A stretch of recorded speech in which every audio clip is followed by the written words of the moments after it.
news， 今日又嚟分享啲咩呢？今日就係嚟講呢排好似睇到新聞呢，台海局勢好似真係好嚴峻。我都諗緊，不久嘅將來，我哋會唔會真係見證到台海嘅戰爭呢？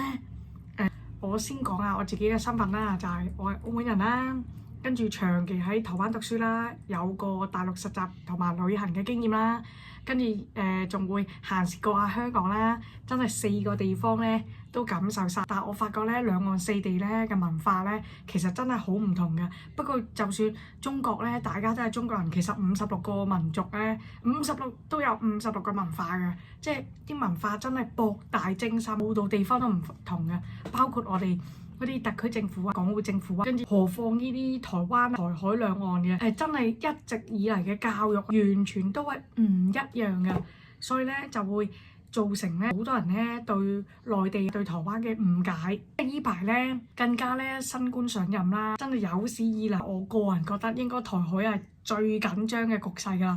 我覺得咧就真係有啲唏噓嘅。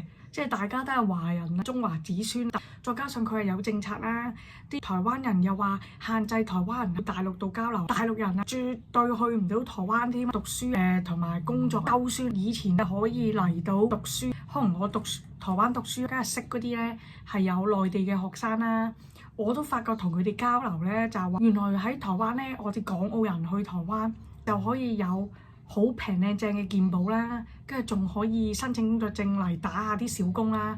但係如果係內地人咧，佢哋係完全冇健保，完全唔可以申請嘅工作證做打下啲小工，冇健保嗰個醫療先係慘。台灣咧係我相信佢係醫療技術咧，可能係亞洲第一好。以前好似香港嗰個菲律賓咧個康泰旅行事件咧，有個女人好似話個嘴有事，佢都醫唔到，都係台灣都先醫得到。所以我覺得呢點內地人係有啲慘嘅，因為佢連基本嘅健保啊，佢都唔可以用，真係全部嘅醫療，只要你喺台灣度讀書，你期間咧生病撞到有咩意外，全部都係要你自己自費。呢種咁樣嘅醫療費用應該就會好高㗎啦。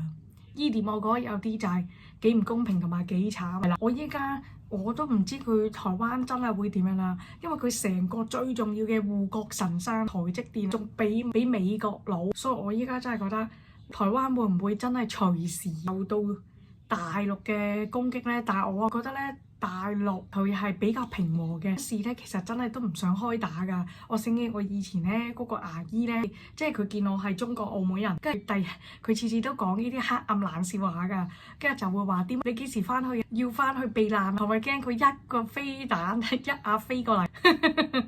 好好笑。點都好啦，喺台灣讀書咁耐、生活咁耐嘅人，我真係希望台灣和和平平、平平安安。唔好有咩話局勢啊！我覺得戰爭真係摧毀太多人啦。好多人咧，我見嗰啲媒體啊，好多人就係喺度咁樣講嘢。喂，你咁樣吹水，梗係易啦。但係你真正咁樣打，係好多人嘅屋企啊，自己都受罪喎。而且經濟一下就會跌到下坡。又話台北係全球亞洲好似最多有錢人嘅地方，你一下打仗，可能個個都去美國㗎咯喎。所以依家呢啲局面看不透。